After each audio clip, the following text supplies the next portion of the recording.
Your Excellency, my brother, President Umaro Sissoco Embaló, and your distinguished delegation, I take this opportunity to extend my profound appreciation and sincere gratitude for you visiting Kenya and for the honor you have bestowed on us. Your presence here, Mr. President, speaks to the deep bonds of friendship and cooperation between our two nations. We have just concluded highly productive bilateral discussions with my brother, during which we reaffirmed our commitment to strengthening and advancing the excellent relations between Kenya and Guinea-Bissau. Our engagements have been marked by a spirit of mutual respect and a shared vision for prosperity and development between our two nations. In our deliberations, we reiterated the importance of continuous and open dialogue in addressing matters of mutual interest, with the aim of fostering greater understanding and developing solutions that align with our respective aspirations. The approach will further solidify our bilateral ties and enhance collaboration across many sectors of our economies.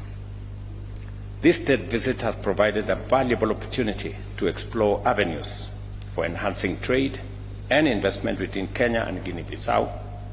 We acknowledge the immense potential that exists in leveraging the Africa Continental Free Trade Area and other continental infrastructure, including the recently concluded tripartite agreement that has now come into force, that brings together COMESA, East African Community, and SADC, and presents a market of close to 800 million people in our region. Together, we are committed to harnessing the potential that this trade and investment infrastructure provides, both for us as a region, for Kenya as a country, and for Guinea-Bissau as a friendly nation working with us.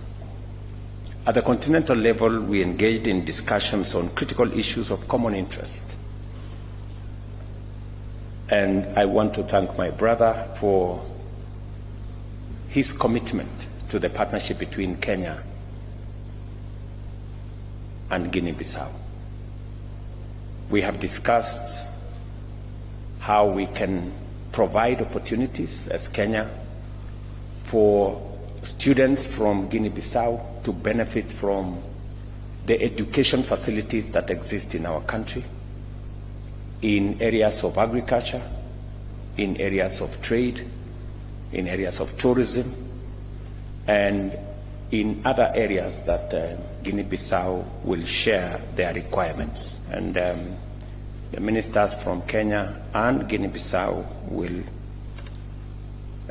go into detail on where the facilities, where the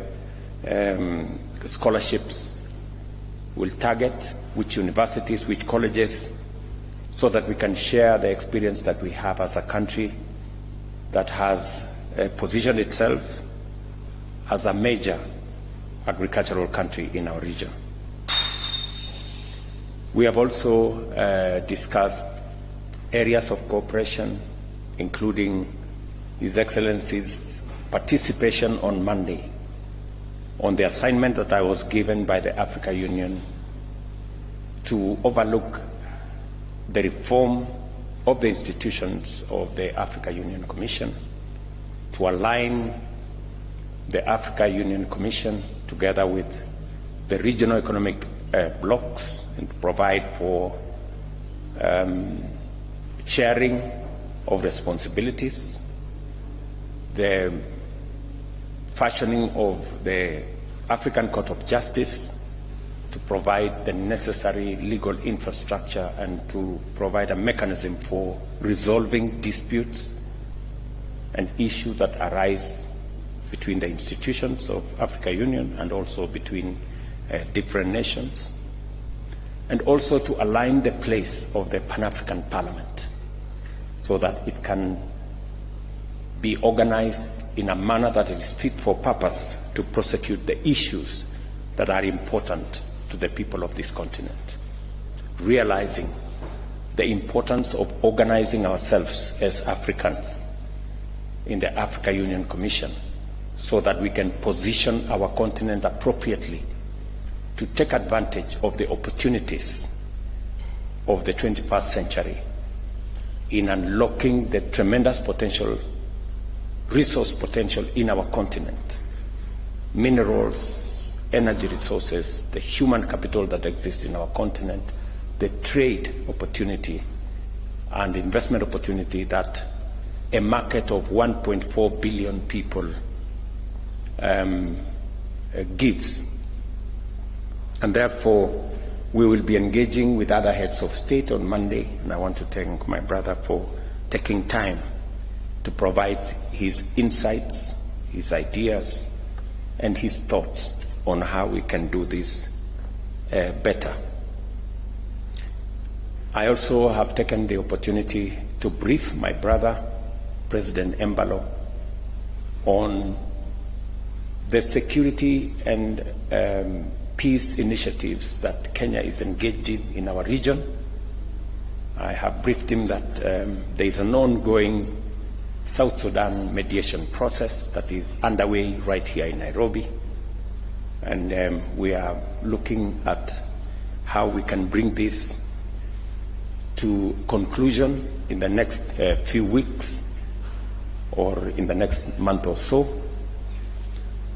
That we are also concerned as a country about what is going on in Sudan, the atrocities, the human suffering, the serious humanitarian situation that is unfolding in Sudan.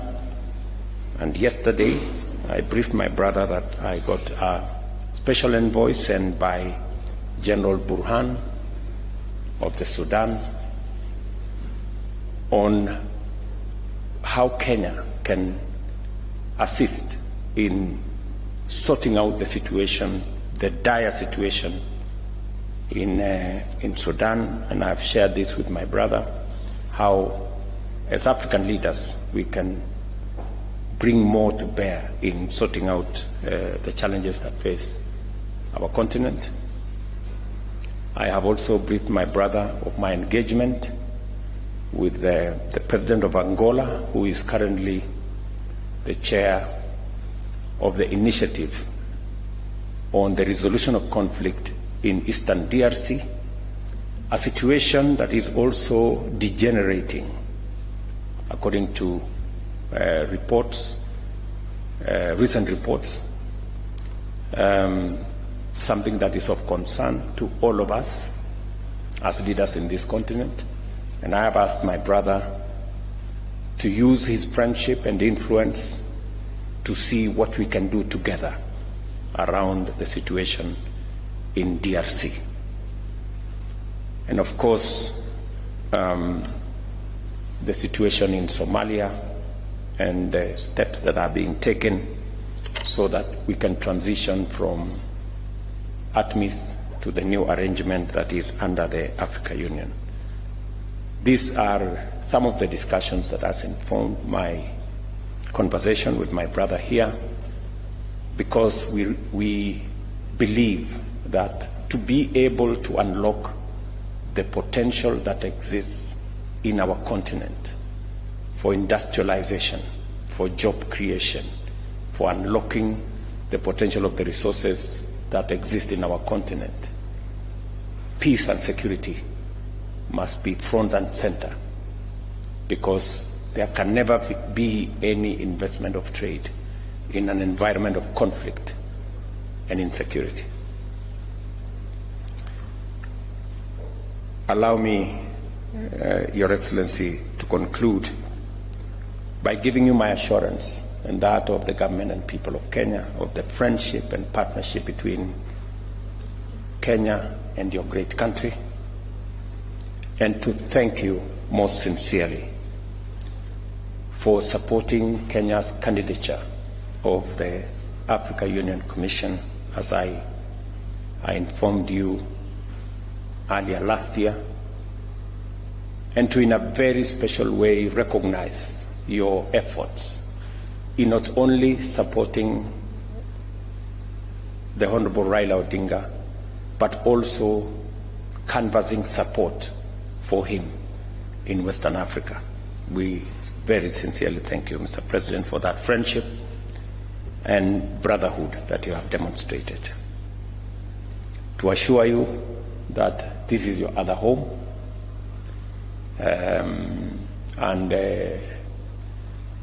whenever you have an opportunity to be in this country, you are most welcome. You have asked me that we need to have a conversation with Kenya Airways so that we can again expand the route network of Kenya Airways to include Guinea-Bissau. And I have undertaken that we will be having that conversation with the Ministry of Transport and Kenya Airways to see how we can create better connectivity to move people, to move ideas, to move goods between our countries, and to enhance communication